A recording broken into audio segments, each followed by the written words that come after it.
بسم اللہ الرحمن الرحیم وبہ نستعین وصلی اللہ علی نبینا محمد وعلی آلہ وصحبہ اجمعین ومن تبعہم بإحسان الی یوم الدین وبعد۔ قال اللہ تبارک و تعالی قل هذه سبیلی ادعو الی اللہ علی بصیرہ انا ومن اتبعنی وسبحان اللہ وما انا من المشرکین۔ تمام قسموں کی تعریفات اللہ رب العالمین وحدہ لا شریک کے لیے لائق و زیبا ہے، جو ساری کائنات کا تنہا خالق و مالک ہے، اور بے شمار درود و سلام ہوں اللہ کے آخری نبی جناب کریم محمد رسول اللہ صلی اللہ علیہ وسلم کی ذات مقدسہ پر۔ محترم سامعین،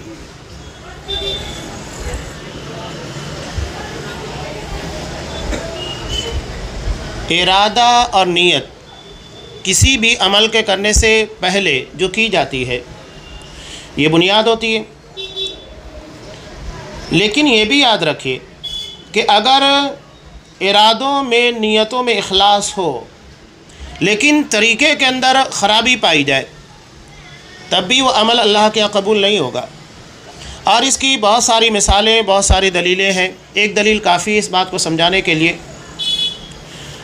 امام ابو داؤد رحمۃ اللہ علیہ نے کتاب الاضاحی میں ایک روایت نقل کی۔ نبی کریم صلی اللہ علیہ وسلم نماز عید الاضحیٰ کے لیے نکلے تو دیکھا کہ ایک صحابی حضرت ابو بردہ بن نیار رضی اللہ تعالیٰ عنہ، انہوں نے نبی کریم صلی اللہ علیہ وسلم کے نماز ادا کرنے سے پہلے ہی قربانی کر لی تھی۔ آپ صلی اللہ علیہ وسلم نے پوچھا یہ کیا ہے؟ تو انہوں نے کہا، اپنی نیک نیتی، اپنے اخلاص کو ظاہر کیا، کہا کہ اللہ کا رسول میرے پڑوسی غریب ہے، ضرورت مند ہے، تو میں نے چاہا کہ ان لوگوں کو جلد سے جلد گوشت نصیب ہو جائے، اس لیے میں نے اپنی بکری کو پہلے ذبح کر دیا۔ آپ صلی اللہ علیہ وسلم نے کہا کہ وہ صرف گوشت کی بکری ہے، قربانی نہیں ہے۔ جو شخص ہمارے ساتھ نماز ادا کرے، نماز ادا کرنے کے بعد قربانی کرے تو اصل میں اس کی قربانی مکمل ہوگی۔ یہ حدیث دلیل ہے اس بات کی کہ اگر ہمارے ارادوں کے اندر، ہماری نیتوں کے اندر اخلاص بہت ہو لیکن طریقہ غلط ہو تو اللہ کے یہاں مقبول نہیں ہوگا۔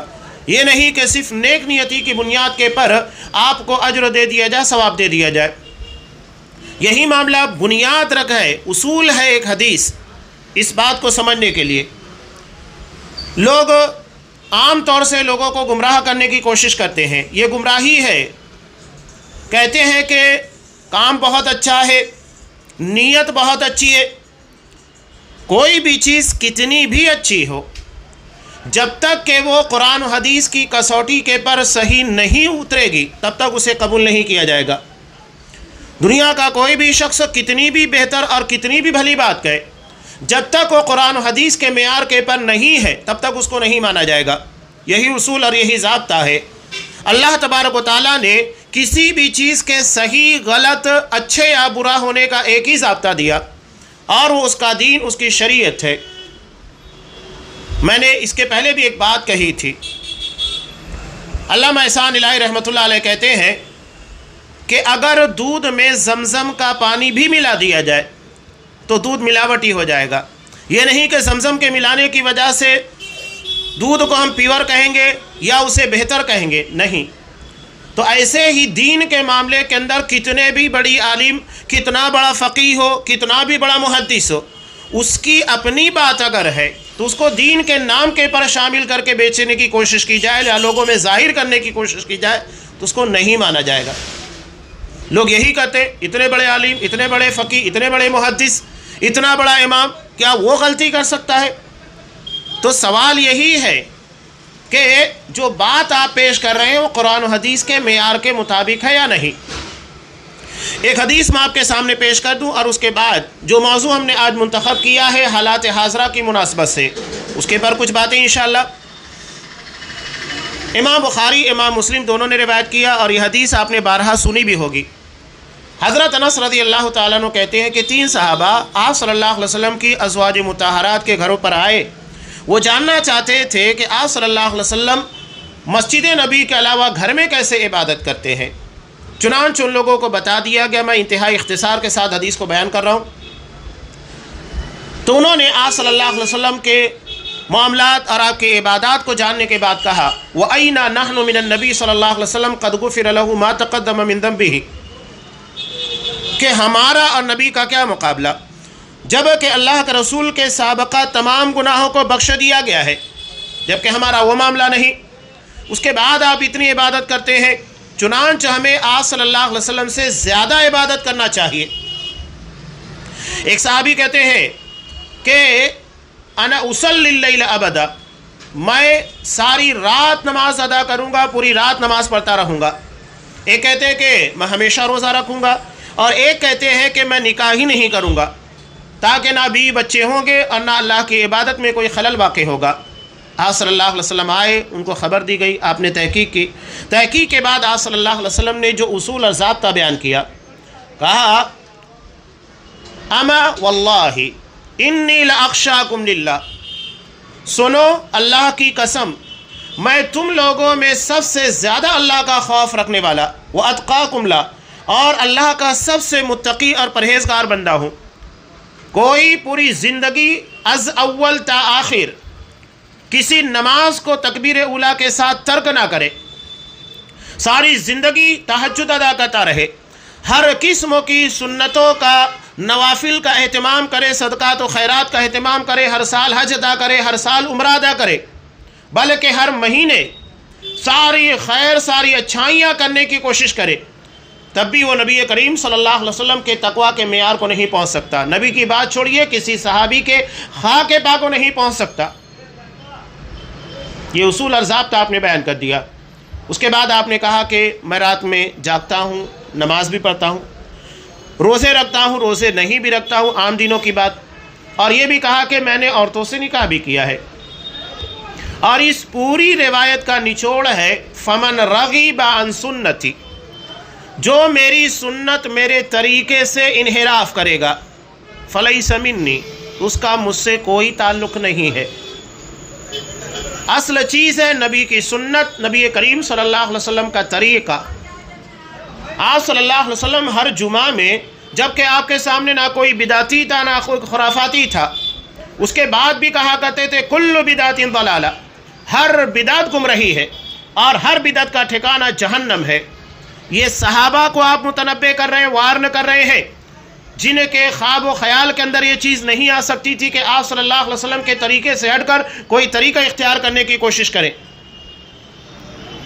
آپ متنبہ کر رہے ہیں امت محمدیہ کو، رسول کا مقصد کیا ہوتا ہے، تاکہ لوگوں کو صحیح طریقہ کار بتائے، عبادت کیسے کرنا ہے، تجارت کیسے کرنا ہے، معاملات زندگی کیسے ہونا چاہیے، یہ سب نبی بتائے گا۔ اگر اپنی مرضی سے طریقہ اختیار کرنا تھا تو پھر کسی رسول یا نبی کی ضرورت ہی نہیں رہ جاتی۔ تو طریقہ، اصول اور ضابطہ بتانے کے لیے انبیاء اور رسولوں کا سلسلہ جاری کیا گیا، اور آپ صلی اللہ علیہ وسلم نے صاف کہہ دیا ترکت فیکم امرین لم تضلوا بعدہما کتاب اللہ و سنتی، کہ میں تمہارے درمیان دو چیزیں چھوڑ کر جا رہا ہوں، اللہ کی کتاب اور میری سنت، جب تک اسے مضبوطی سے تھامے رہو گے کبھی گمراہ نہیں ہوگے۔ اس کا مطلب یہ ہے کہ گمراہی کتاب و سنت کے بعد ہے، کتاب و سنت میں نہیں ہے۔ یہ اصولی باتیں ہیں۔ آپ صلی اللہ علیہ وسلم نے یہ بھی بیان کر دیا من احدث فی امرنا ھذا ما لیس منہ فہو رد، کہ جس نے ہمارے اس دین میں کوئی بھی ایسا طریقہ ایجاد کیا جس کے اوپر ہمارا حکم نہیں تھا، وہ مردود ہے، اس کو رد کر دیا جائے گا، ریجیکٹ کیا جائے گا، وہ مانا نہیں جائے گا۔ اور آپ صلی اللہ علیہ وسلم نے اعمال کے بارے میں بیان کر دیا من عمل عملا لیس علیہ امرنا فہو رد، ہر وہ عمل جس کے بارے میں نبی کی سنت یا آپ صلی اللہ علیہ وسلم کا حکم نہیں ملتا وہ مردود ہے، اس کو رد کر دیا جائے گا۔ اتنے سخت احکامات کے باوجود اگر کوئی شخص آپ صلی اللہ علیہ وسلم کی سنت کا متبع اور آپ کے طریقے کو فالو نہ کرے تو اس سے بڑا گمراہ کون ہوگا، جبکہ جگہ جگہ تنبیہ کی جا رہی ہے، وارننگ کی جا رہی ہے۔ آپ صلی اللہ علیہ وسلم کے تعلق سے تمام مسالک کے علماء ایک قرآن کی آیت لے کر آپ کی سنت، آپ کے اسوے، آپ کے طریقے کے بارے میں باتیں کرتے ہیں، اس میں کسی کا اختلاف نہیں۔ لقد کان لکم فی رسول اللہ اسوۃ حسنہ، کہ اللہ کے رسول صلی اللہ علیہ وسلم کی زندگی میں ہمارے لیے سب سے بہترین نمونہ ہے۔ تو جب آپ صلی اللہ علیہ وسلم کی نماز ہمارے لیے نمونہ، آپ کی عبادت نمونہ، آپ کے نکاح، آپ کے طور طریقے، آپ کے معاملات، آپ کی تجارت نمونہ، تو آپ کی دعوت اور آپ کی دعوت کا طریقہ ہمارے لیے نمونہ کیوں نہیں؟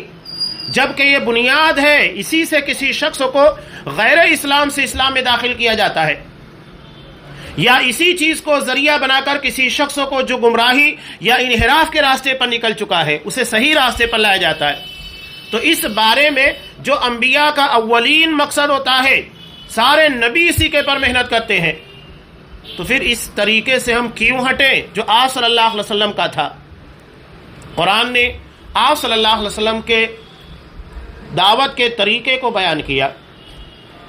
ایک جگہ حکمی انداز میں یہ کہا، ادعو الی سبیل ربک بالحکمہ والموعظۃ الحسنہ وجادلہم باللتی ہی احسن، کہا کہ اپنے رب کے راستے کی طرف دعوت دو، یعنی راستہ رب کا ہونا چاہیے، کسی انسان کا نہیں۔ آگے جو باتیں آ رہی ہیں میں اصولی طور پر ان چیزوں کو بیان کر رہا ہوں، اگر انہیں یاد رکھیں گے تو آگے جو باتیں آنے والی ہے کہ تبلیغی جماعت، جسے آج سے تقریباً 50 60 یا 100 سال کہہ لیجئے، اس کے پہلے اس جماعت کو معرض وجود میں لایا گیا، اس کا طریقہ کار کیا واقعتاً نبی کریم صلی اللہ علیہ وسلم کے طریقے سے میل کھاتا ہے؟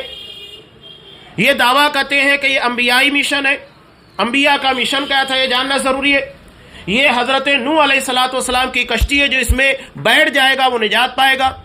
یہ صحابہ والا طریقہ ہے، صحابہ والا کام ہے۔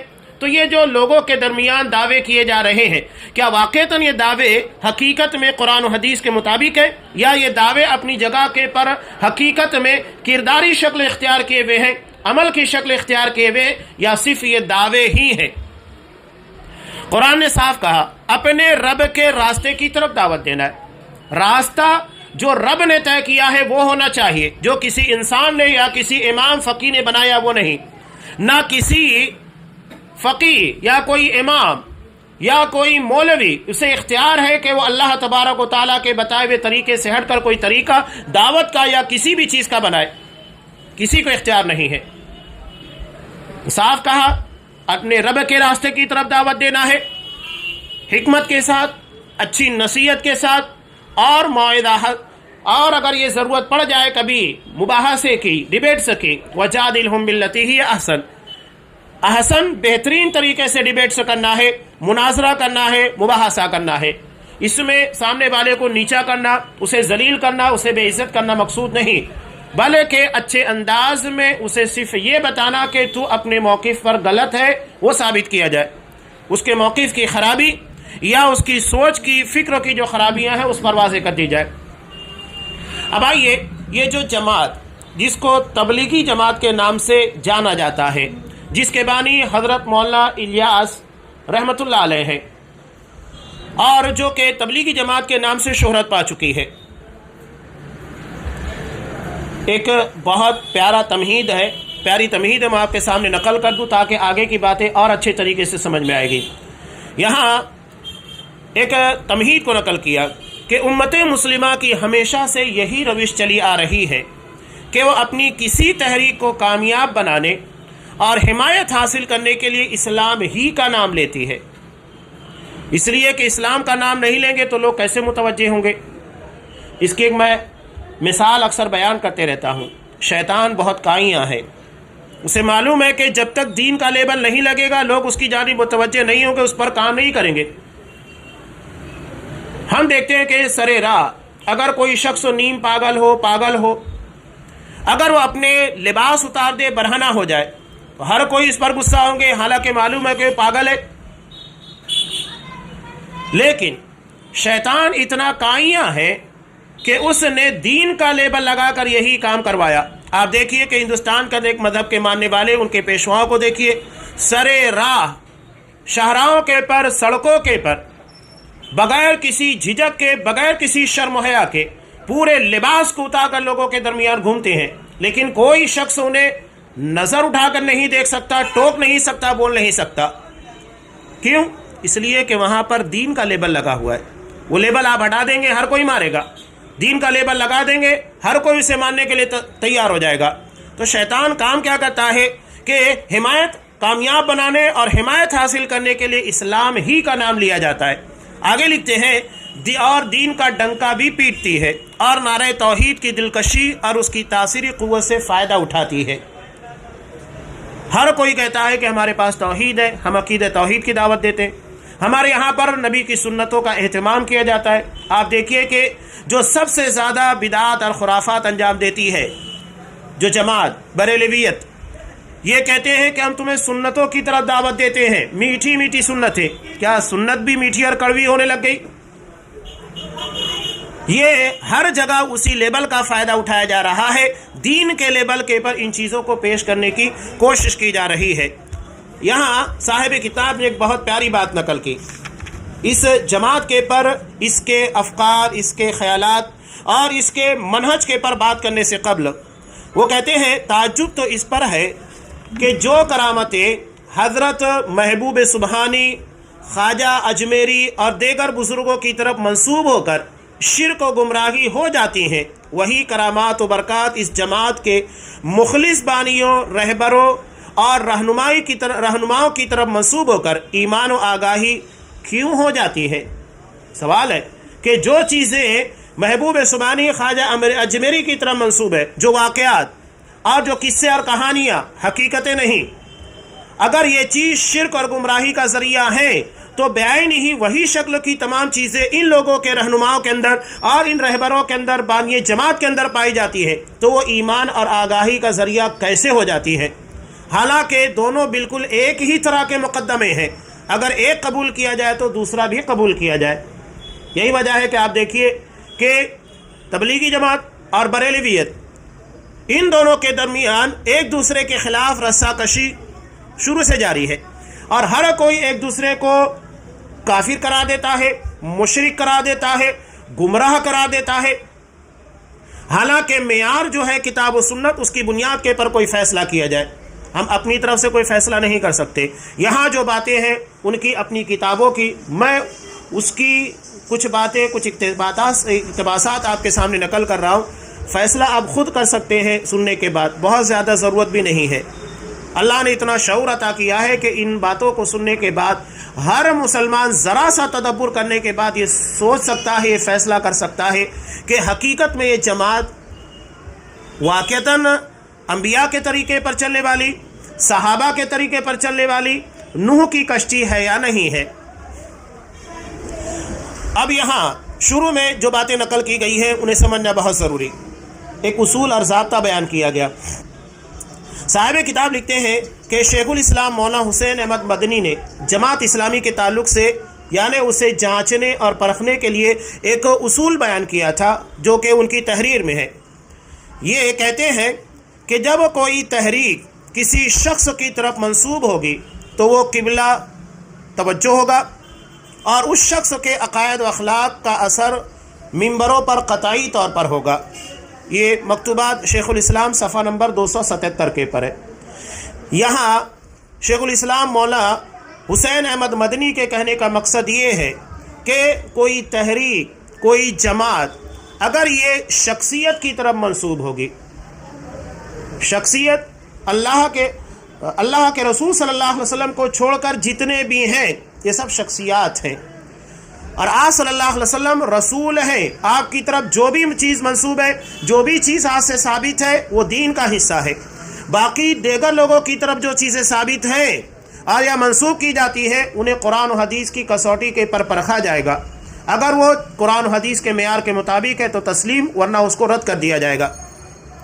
تو اس کا نتیجہ یہ ہوگا کہ اس شخص کے عقائد و اخلاق کا اثر قطعی طور پر ہوگا، ممبروں پر ہوگا، جو اس جماعت کے ماننے والے یا اس تحریک سے جڑے ہوئے ہیں۔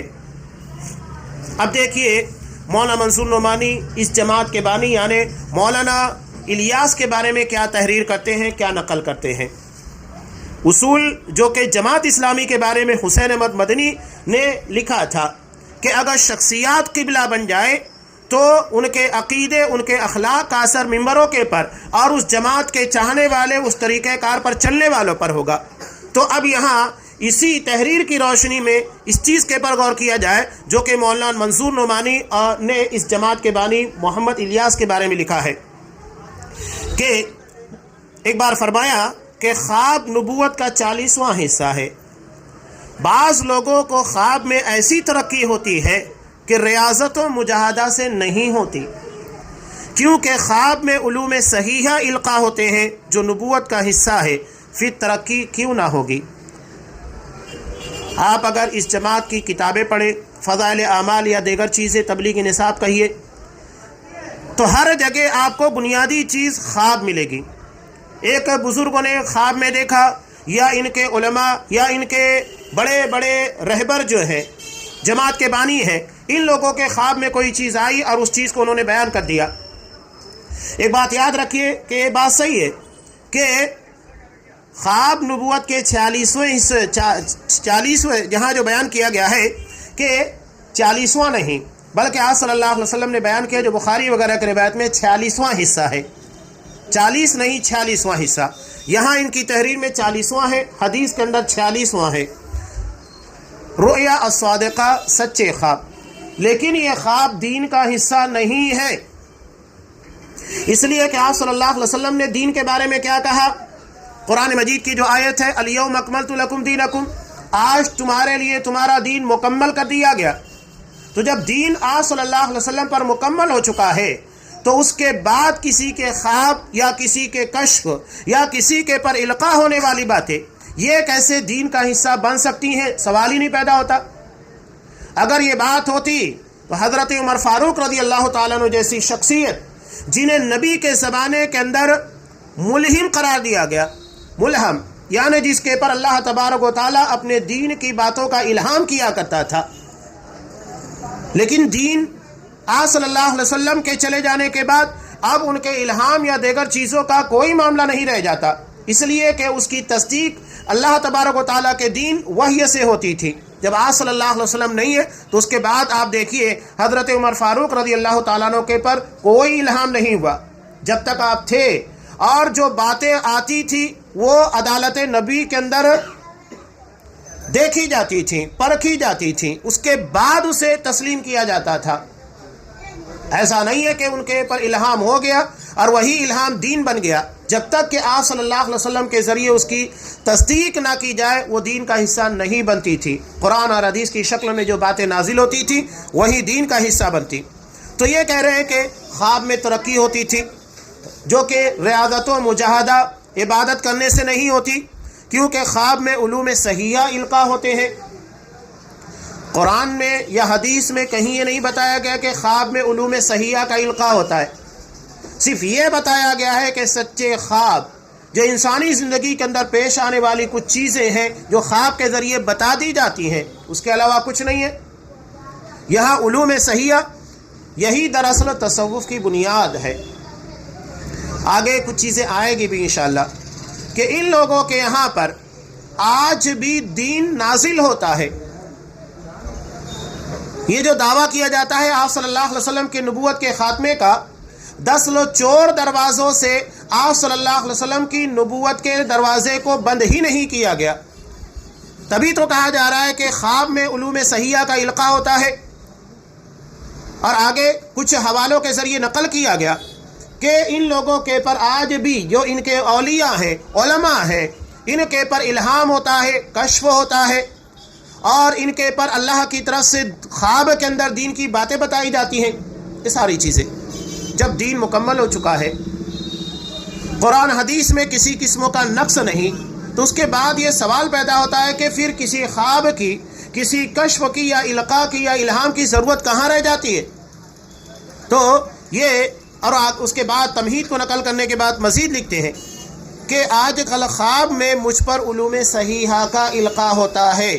یہ محمد الیاس کے بارے میں ان کی اپنی زبانی نقل کر رہے ہیں جو کہ ملفوظات مولانا الیاس صفحہ نمبر 51 پر ہے۔ تو یہ کہتے ہیں کہ اس لیے کوشش کرو کہ مجھے زیادہ نیند آئے، چنانچہ سر میں تیل کی مالش سے نیند میں زیادتی ہو گئی۔ آپ یعنی مولانا الیاس نے فرمایا کہ اس تبلیغ کا طریقہ بھی مجھ پر خواب میں منکشف ہوا، یعنی تبلیغی جماعت کا جو طریقہ ہے انہوں نے صاف کہہ رہے ہیں میں نے خواب سے لیا، قرآن و حدیث سے نہیں لیا یہ طریقہ، ان کا ماخذ دین نہیں ہے، خواب ہے۔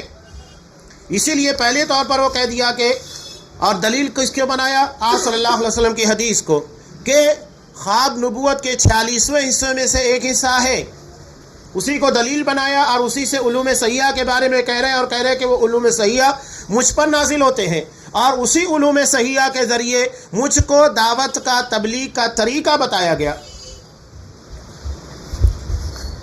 اب بالکل واضح ہو چکا ہے، جماعت کے بانی خود یہ کہہ چکے ہیں کہ اس تبلیغ کا طریقہ خواب میں منکشف ہوا ہے، تو پھر یہ دعویٰ کرنا کہ ہماری جماعت کا طریقہ انبیاء والا ہے، صحابہ والا ہے، یہ دعویٰ کیسے صحیح ہو سکتا ہے؟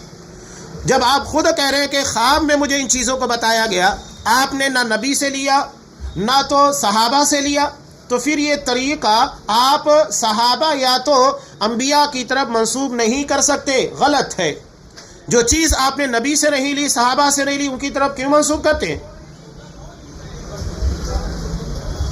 اب آگے ایک بات یاد رکھیے گا کہ دین کا واحد ذریعہ وحی ہے، وحی کے ذریعے قرآن نازل ہوا، حدیث نازل ہوئی، اس کے علاوہ کوئی اور ذریعہ نہیں ہے کہ اس کے ذریعے سے اللہ تبارک و تعالیٰ اپنے دین کو نازل کرے، اور یہ وحی صرف انبیاء اور رسولوں کے پر آیا کرتی تھی، اور یہی دین کا ماخذ ہے، اس کے علاوہ کوئی اور ماخذ نہیں ہے۔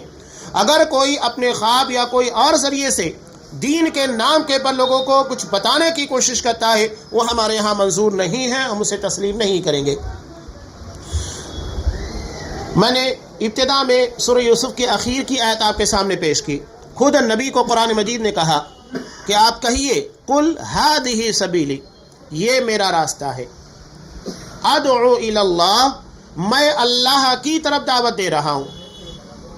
کیسے دعوت دے رہا ہوں؟ علی بصیرہ، بصیرت پختہ علم کو کہا جاتا ہے، دین کا پختہ علم ہونا چاہیے، تھوڑا موڑا علم نہیں، علم کے پر ادراک ہونا چاہیے، درک ہونا چاہیے، ملکہ حاصل ہونا چاہیے۔ ایسا نہیں ہے کہ چند دواؤں کا نام معلوم ہو جانے یا اس کے بارے میں علم ہو جانے کے بعد آپ دواخانہ یا میڈیکل کھول لیں، نہیں، مہارت اس کے لیے ہونا چاہیے۔ تو دین کا معاملہ بھی ایسے ہی ہے کہ آپ چند چیزوں کو معلومات میں لینے کے بعد، اس کا علم حاصل کرنے کے بعد، ایسا نہیں ہے کہ اپنے آپ کو عالم یا مفتی یا فقیہ بتائے اور اس کے بعد دین کے کام کے لیے نکل جائے، اس بات کی اجازت آپ کو نہیں ہے۔ اگر کوئی شخص جو خود بی ایڈ یا ڈی ایڈ نہ ہو، یہ اگر اسکول میں جائے اور بچوں کو پڑھائے تو کیا سرکار اس کو اجازت دے گی؟ نہیں، ہر چیز کے لیے اصول اور ضابطہ طے کیا گیا ہے، اور اسی اصول اور اسی ضابطے کے مطابق کسی چیز کو قبول کیا جائے گا یا رد کیا جائے گا۔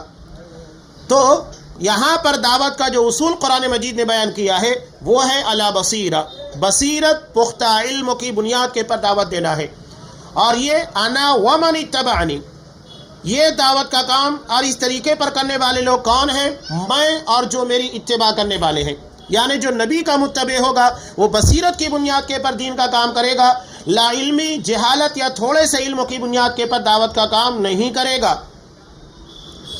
اب یہاں اس آیت کے ٹکڑے پر غور کیجئے، قرآن مجید نے کہا کہ ادعو الی اللہ، میں اللہ کی طرف دعوت دیتا ہوں۔ اب آگے باتیں جو آ رہی ہے غور کیجئے گا کہ تبلیغی جماعت دراصل مولانا اشرف علی تھانوی کے افکار، ان کے خیالات، ان کی فکر کو پیش کرنے کا ذریعہ ہے، یعنی وہ اللہ کی طرف نہیں بلکہ اشرف علی کے افکار، خیالات، منہج کی طرف دعوت دیتے ہیں۔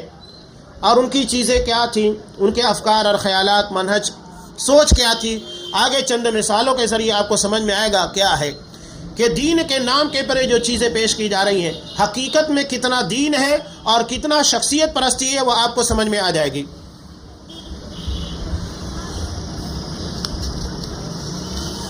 یہاں ایک اور قول ان کا نقل کیا ہے کہ ایک بار انہوں نے فرمایا کہ حضرت مولانا تھانوی رحمۃ اللہ علیہ نے بہت بڑا کام کیا، بس میرا دل چاہتا ہے کہ تعلیم تو ان کی ہو، جو میں نے منہج بیان کیا تھا، تعلیم تو ان کی ہو اور طریقہ تبلیغ میرا ہو۔ کس کے بارے میں؟ یہ کہہ رہے تعلیم تو ان کی ہو، یعنی تعلیم مولانا اشرف علی تھانوی کی ہو، اور طریقہ تبلیغ مولانا الیاس کا ہو۔ کہ اس طرح ان کی تعلیم عام ہو جائے گی۔ یہ ملفوظات صفحہ نمبر 57 کے پر ہے۔ یہاں صاف وضاحت کی جا رہی ہے کہ جو بات پیش کی جائے گی، جو تعلیمات پیش کی جائے گی، وہ قرآن حدیث نہیں ہے، بلکہ مولانا اشرف علی کے خیالات، ان کی تعلیمات ہوگی، اور جو طریقہ ہوگا وہ نبی کا، صحابہ کا، اسلاف کا نہیں، بلکہ ان کا اپنا بنایا ہوا جو انہیں خواب کے ذریعے بتایا گیا ہے، اس طریقے کے مطابق دعوت کا کام کریں گے۔ اب بتائیے جو چیزیں بیان کی جا رہی ہیں کیسے یہ قرآن و حدیث کے موافق ہو سکتی ہے، اور جو چیز قرآن و حدیث کے موافق نہیں وہ دین کا حصہ کیسے بن سکتی ہے؟ یہاں ایک اور اقتباس نقل کیا، انہی اقتباسات کی روشنی میں آپ کو باتیں انشاءاللہ سمجھ میں آئے گی۔ دیکھیے یہاں پر مولانا الیاس نے فرمایا کہ حضرت تھانوی رحمۃ اللہ علیہ سے تعلق بڑھانے، حضرت کی برکات سے استفادہ کرنے، اور ساتھ ہی ترقی درجات کی کوشش میں حصہ لینے، اور حضرت کی روح کو، مسرتوں کو بڑھانے کا سب سے اعلیٰ اور مستحکم ذریعہ یہ ہے کہ حضرت کی تعلیمات حقہ اور ہدایات پر استقامت کی جائے اور ان کو زیادہ سے زیادہ پھیلانے کی کوشش کی جائے۔ ملفوظات صفحہ نمبر 67۔ کتنا واضح بیان کیا جا رہا ہے۔ سوچئے بات کیا کیا نقل کی ان لوگوں نے۔ نقل کیا ہے کہ حضرت کی روح کی مسرتوں کو بڑھانے کا یہ کون سا استعارہ، یہ کون سا طریقہ ہے کہ اگر آپ کسی کے منہج، کسی کی تعلیم کو عام کریں گے تو مرنے کے بعد اس کی روح کو مسرت ملے گی؟ کیسے ہو سکتا ہے؟ صاف بتایا جا رہا ہے کہ مقصد مولانا اشرف علی تھانوی کی تعلیمات کو عام کرنا ہے، ان کی روح کو خوش کرنا ہے، اور اس کے لیے ان کی تعلیمات حقہ اور ہدایات پر استقامت اپنانا ہے، اس کو پھیلانا ہے، اس کی نشر و اشاعت کرنا ہے۔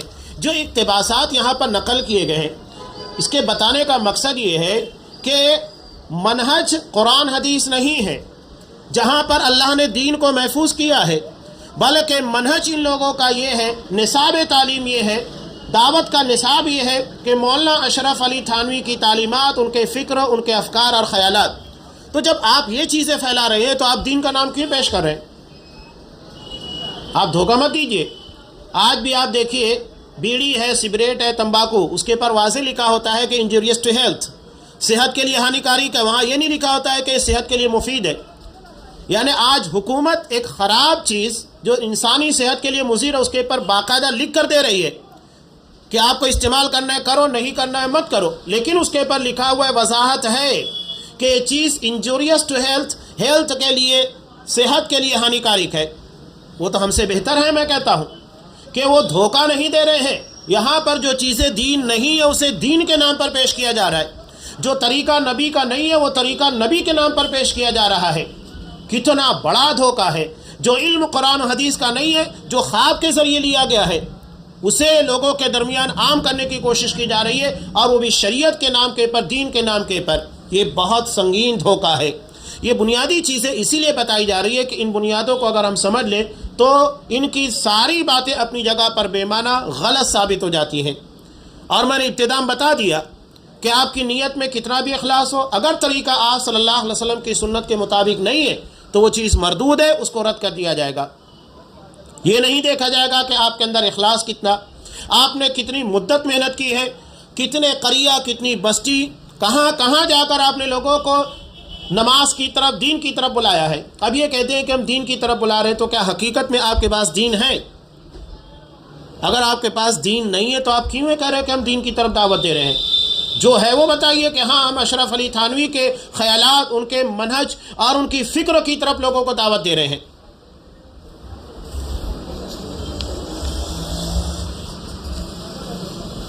یہاں کچھ اقتباسات اور نقل کیے گئے ہیں جو کہ مولانا ابو الحسن ندوی اس جماعت کے بانی مولانا الیاس کے بارے میں نقل کرتے ہیں۔ سوچئے شروع سے ہی یہ باتیں جو نقل کی جا رہی ہے، انحراف، گمراہیاں آپ کو ہر جگہ ملے گی ابتدا سے۔ چنانچہ لکھتے ہیں، کتنا غیر محفوظ جملہ، کہتے ہیں کہ امی جی فرمایا کرتی تھیں کہ اختر، مولانا الیاس کا نام اختر تھا، الیاس اختر، مجھے تجھ سے صحابہ کی خوشبو آتی ہے۔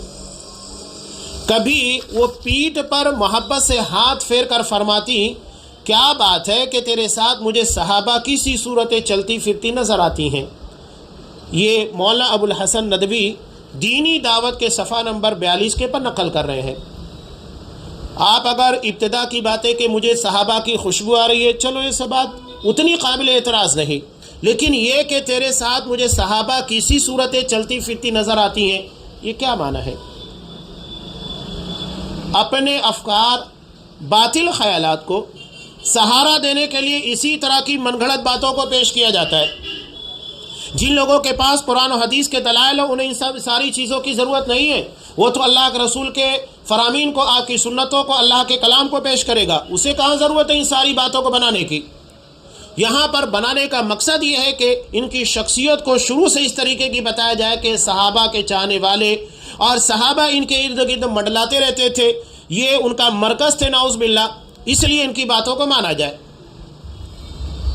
اب آگے دیکھیے، اور بھی چند چیزوں کو نقل کیا گیا ہے کہ ایک بار مولانا محمد قاسم نانوتوی نے حاجی امداد اللہ مہاجر مکی پیر و مرشد سے شکایت کی کہ جہاں تسبیح لے کر بیٹھنا ایک مصیبت ہوتی ہے،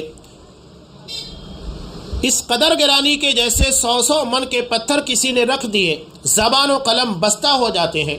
تسبیح وغیرہ جو کی جا رہی ہے اس کے پر وہ تفسیریں نقل کر رہے ہیں۔ اس پر حاجی جی نے ان سے فرمایا، یہ نبوت کا آپ کے قلب پر فیضان ہوتا ہے۔ آپ کے قلب پر، یعنی دیکھیے آگے جو باتیں نقل کر اسے سمجھ میں آئے گا کہ یہ نبوت کا آپ کے قلب پر فیضان ہوتا ہے، یہ ثقل یعنی بوجھ ہے جو حضور صلی اللہ علیہ وسلم کو وحی کے وقت محسوس ہوتا تھا۔ تم سے حق تعالیٰ کو وہ کام لینا ہے جو نبیوں سے لیا جاتا ہے۔ یہ سمان قاسمی جلد نمبر 1 صفحہ نمبر 258 پر ہے۔ بتائیے اس اقتباس کی روشنی میں کیا مانا جائے؟ یعنی یہاں پر امداد اللہ مولانا قاسم نانوتوی کے بارے میں صاف نقل کیا جا رہا ہے، یہ سارے اس جماعت کے بانیان میں اور اس جماعت کے رہبروں میں شمار کیے جاتے ہیں، جن کی باتوں کو پیش کر کے تبلیغی جماعت کو بنایا گیا اور اس کے نصاب کو تیار کیا گیا ہے۔ یہی باتیں آپ کو ان میں ملے گی۔ یعنی یہاں پر صاف طور پر قاسم نانوتوی کو نعوذ باللہ نبی کی طرح، اور نبی کی طرح جس طرح نزول ہوتا ہے اللہ کی طرف سے وحی کا، اس طریقے کا بتایا جا رہا ہے۔ یہ سب نبوت کے پر حملہ ہے، نعوذ باللہ نبوت کے پر ڈاکے ڈالے جا رہے ہیں۔ یہی وجہ ہے کہ آپ سید معراج ربانی حفظ اللہ کی ایک تقریر جس میں انہوں نے انہی چیزوں کو نقل کرنے کے بعد سوال کیا، اور وہی موضوع ہے، آخر قادیانی ہی کافر کیوں؟ کہ اگر وہ نبی کی نبوت کے پر ڈاکہ ڈال رہے ہیں تو انہیں کافر کرا دیا جا رہا ہے، تو یہ سب کیا ہے؟ یہاں پر ڈائریکٹلی کہا جا رہا ہے کہ آپ کے قلب پر نبوت کا فیضان ہو رہا ہے، یہ بوجھ جو حضور صلی اللہ علیہ وسلم کو وحیوں کے وقت محسوس ہوتا تھا وہی تمہیں بھی محسوس ہو رہا ہے۔ اللہ تعالیٰ تم سے نبیوں والا کام لینا چاہتا ہے۔ سب کا مطلب کیا ہے؟ یعنی نعوذ باللہ اشارے اور کنائے میں مقام نبوت کے پر انہیں فائز کیا جا رہا ہے۔ اب اس کے بعد بھی اگر ہم اس کے خلاف نہ بولیں تو کل محمد رسول اللہ صلی اللہ علیہ وسلم سوال کر بیٹھے کہ میری نبوت کے پر حملے کیے جا رہے تھے، میری نبوت کے پر ڈاکے ڈالے جا رہے تھے، تم کیا کر رہے تھے؟ قرآن و حدیث کو غیر محفوظ بنایا جا رہا تھا، دین کے نام کے پر دین کا مذاق اڑایا جا رہا تھا، دھچیاں بھی کھیلی جا رہی تھی، تو ہم کیا جواب دیں گے؟ یہ سنگین قسموں کے اقتباسات ہیں۔ آگے مولانا ابو الحسن علی ندوی مولانا الیاس کے قلب پر نبوت کے فیضان کا ذکر کر رہے۔ دیکھیے مولانا یعنی مولانا الیاس فرماتے تھے کہ جب میں ذکر کرتا تھا تو مجھے ایک بوجھ سا محسوس ہوتا تھا۔ حضرت گنگوہی سے کہا تو حضرت تھرا گئے اور فرمایا کہ مولانا محمد قاسم نے یہی شکایت حاجی صاحب پیر و مرشید سے فرمائی تھی، تو حاجی صاحب نے فرمایا تھا اللہ آپ سے کوئی کام لے گا۔ یہ دینی دعوت صفحہ نمبر 45 کے پر ہے۔ یعنی یہاں پر مولانا الیاس کو بھی نعوذ باللہ اسی مقام کے پر فائز کرنے کی کوشش کی گئی جس مقام کے پر مولانا قاسم نانوتوی کو فائز کیا گیا تھا، کہ نبیوں جیسا بوجھ محسوس ہو رہا ہے،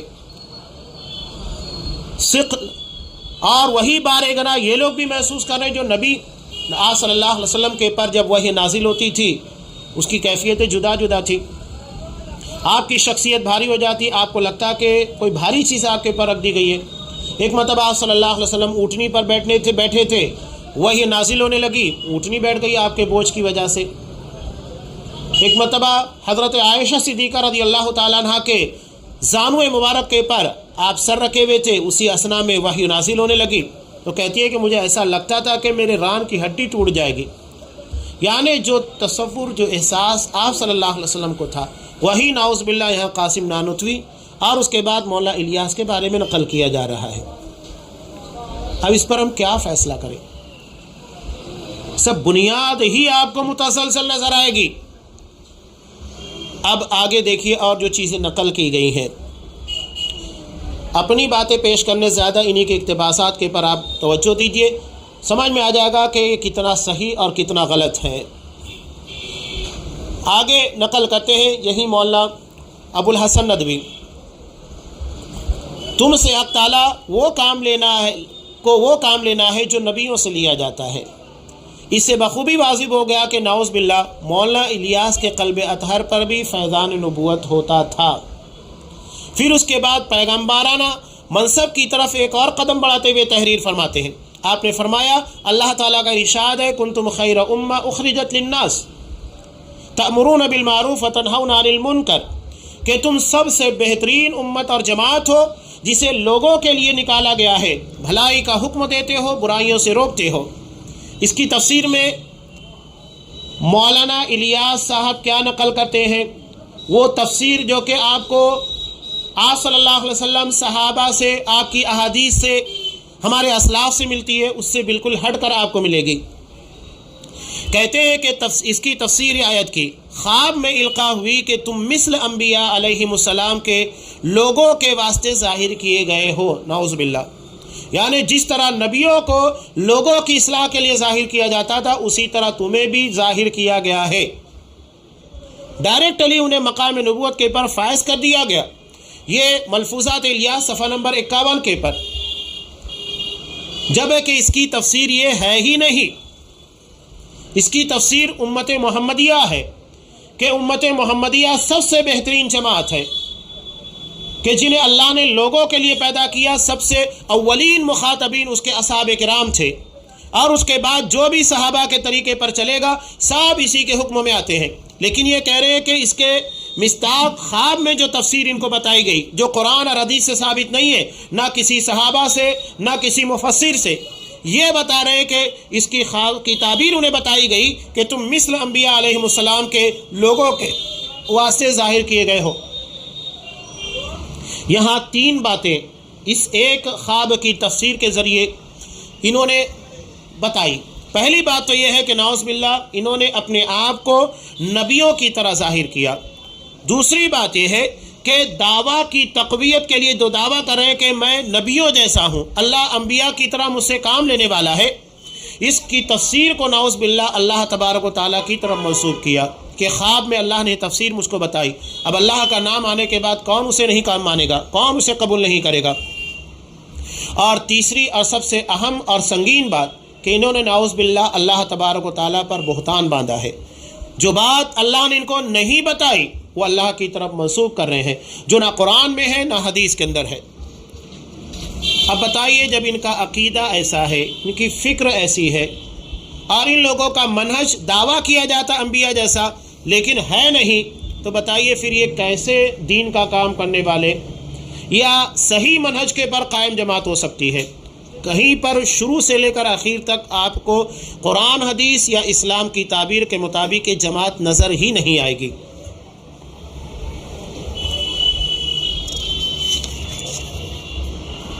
دیکھیے یہاں پر چند اہم باتیں ہیں کہ سب سے پہلے تو ان کو پیر مرشد جو تھے مولانا اشرف علی تھانوی، ان کے خیالات، اور اس کے بعد مولانا رشید احمد گنگوہی، یہ بھی ان کے پیر اور مرشد کے اندر شامل تھے۔ ان کی بھی کچھ باتوں کو، اقتباسات کو آگے نقل کیا گیا ہے۔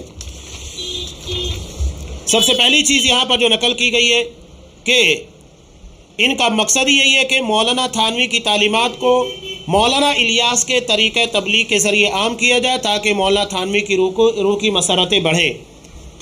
دوسری بات یہاں پر جو انہوں نے نقل کی ہے کہ مولانا تھانوی کے بارے میں منصور حلاج انتہائی خطرناک قسموں کا گمراہ تھا، جس نے وحدت الوجود کی بنیاد ڈالی اور اسی باطل عقیدے کی بنیاد کے پر اس کو مار دیا گیا تھا، اس کو قتل کی سزا دی گئی تھی۔ اس کے بارے میں کیا کہتے ہیں دیکھیے، وہ لکھتے ہیں کہ یہی تو وحدت الوجود ہے، جو کسی کی زبان سے کسی طرح نکل گیا وہ کافر کہلایا۔ منصور حلاج نے کیا کہا تھا اپنے آپ کو؟ ان الحق، یہ اس کا نعرہ تھا، یہی وحدت الوجود ہے دراصل، یعنی نعوذ باللہ میں حق ہوں، یعنی جس طرح اللہ ہے اس طرح میں بھی ہوں، اللہ تبارک و تعالیٰ مجھ میں شامل ہے، میری ذات میں حلول کیے ہوئے ساری مخلوقات کے اندر اللہ تبارک و تعالیٰ حلول کیے ہوئے ہیں۔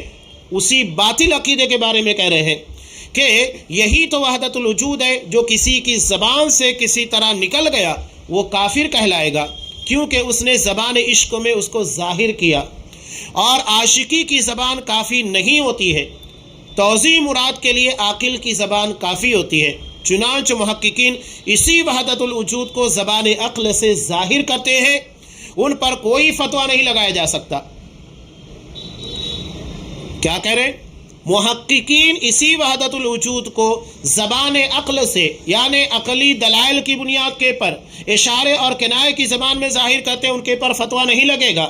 لیکن اگر کوئی شخص عشق میں ان چیزوں کو، یعنی اللہ کی محبت میں ان چیزوں کو ظاہر کر دے تو اس کے پر کفر کا فتویٰ۔ یہ کیا بات ہوئی کہ ایک شخص جس چیز کا اظہار محبت کی بنیاد کے پر کرے تو کافر، اور اگر عقل کی بنیاد کے پر عقلی اشارے اور کنایے میں بیان کرے تو وہ دراصل سب سے بڑا فقیہ ہوگا، محقق ہوگا۔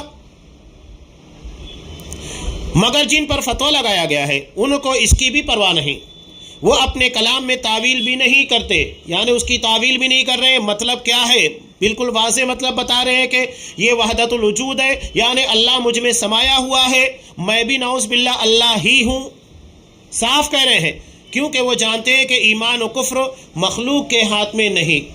عجیب و غریب قسموں کے باتیں ہیں۔ التبلیغ صفحہ نمبر 32 اور الرحیل صفحہ نمبر 122 کے پر یہ چیز ہے۔ اور آگے ایک چیز اور نقل کرتے ہیں کہ منصور حلاج کے بارے میں، جس کو عقیدہ وحدت الوجود اور حلول کے عقیدے کی بنیاد کے پر اور ان الحق، یعنی میں بھی نعوذ باللہ اللہ ہی ہوں یا اللہ مجھ میں سمایا ہوا ہے، مجھ میں داخل ہے، اس کی بنیاد کے پر کفر کا فتویٰ لگا تھا، اسی کے بارے میں پھر کہہ رہے ہیں کہ اس کا عشق خداوندی دین پر غالب تھا، یعنی جو سراسر کفر تھا اسے دین کی محبت اور اللہ کی محبت سے تعبیر کر رہے ہیں۔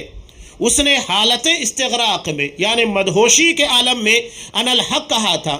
تعجب ہے رسول اللہ صلی اللہ علیہ وسلم اور ان کے صحابہ کرام کے عشق خداوندی سے اس کا عشق کیسے زیادہ رہا ہوگا؟ کیا وہ نعوذ باللہ اللہ کے رسول اور صحابہ سے زیادہ اللہ تبارک و تعالیٰ سے محبت کرتا تھا؟ قرآن نے صاف کہا والذین آمنوا اشد حبا للہ، جو ایمان والے یعنی صحابہ ہیں وہ اللہ کی محبت میں سب سے شدید ہے۔ صحابہ کے بارے میں قرآن کہہ رہا ہے کہ صحابہ سے بڑھ کر کوئی اللہ سے محبت نہیں کر سکتا، تو کیا یہ نعوذ باللہ صحابہ سے زیادہ اللہ سے محبت کرنے والا ہو گیا کہ کتاب و سنت کے دائرے سے ہٹنے والا عشق کر رہا ہے؟ آگے چند اور اہم چیزوں کو یہاں پر انہوں نے نقل کیا ہے۔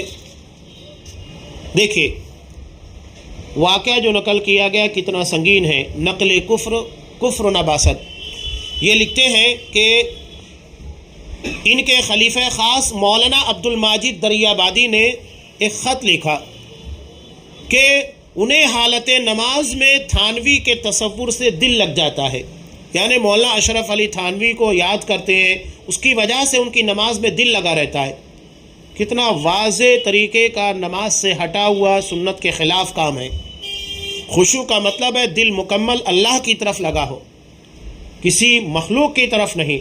یہاں تو نہ رسول اللہ ہے، صحابہ کوئی نہیں، ڈائریکٹ مولانا اشرف علی تھانوی کے بارے میں کہا جا رہا ہے کہ تھانوی کے تصور سے دل لگ جاتا ہے۔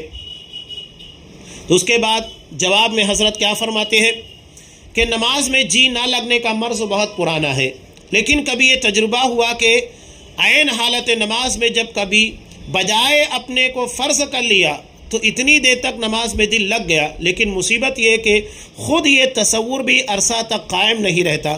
بہرحال اگر یہ عمل محمود ہو تو تصویب فرمائی جائے، ورنہ آئندہ احتیاط رکھوں گا۔ یہ سوال ہے حکیم الامت صفحہ نمبر 54 کے پر سوال کیا گیا مولانا اشرف علی تھانوی سے۔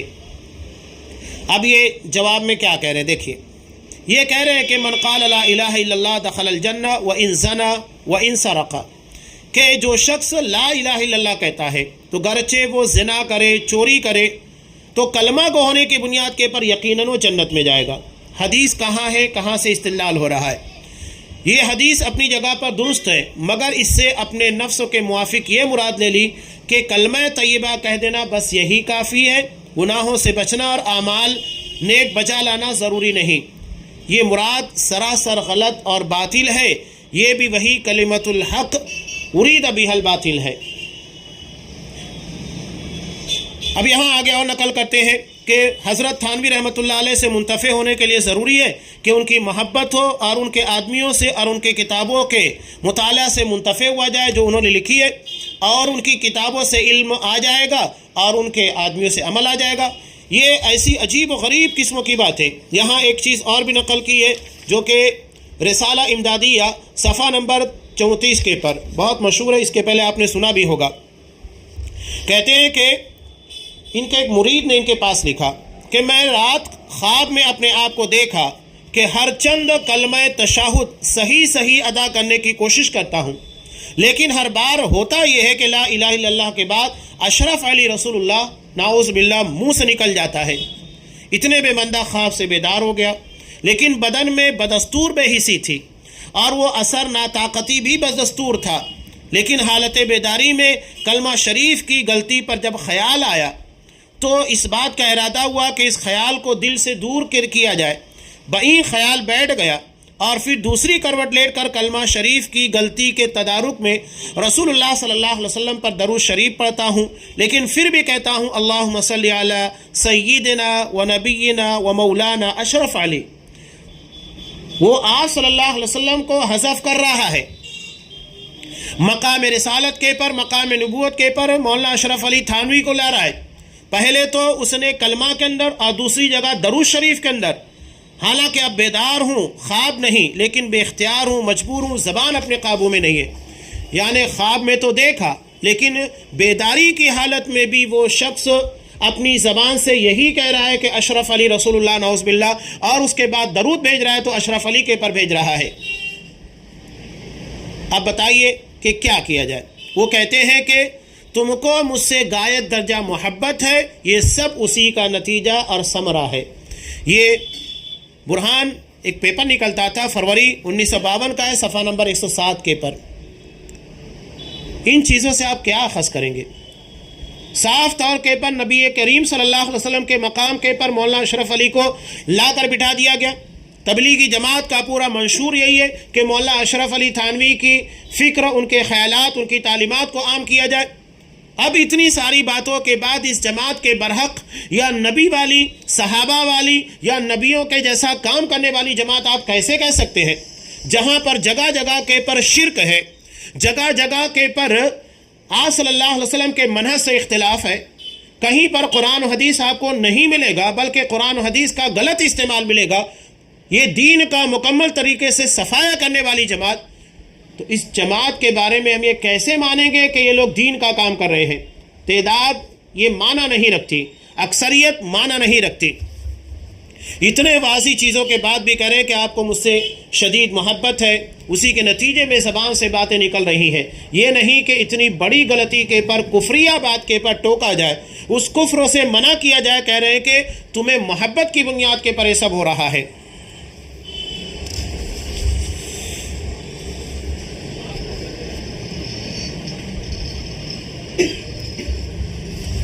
اب یہاں مولانا رشید احمد گنگوہی کے تعلق سے کچھ باتوں کو نقل کیا گیا ہے جو کہ دو ستونوں میں سے ایک ستون ہے، مولانا اشرف علی تھانوی اور اس کے بعد مولانا رشید احمد گنگوہی۔ ان کے تعلق سے آپ نے بہت کچھ پڑھا بھی ہوگا۔ نبی کریم صلی اللہ علیہ وسلم کو ایک لقب عطا کیا قرآن مجید نے رحمت للعالمین کا،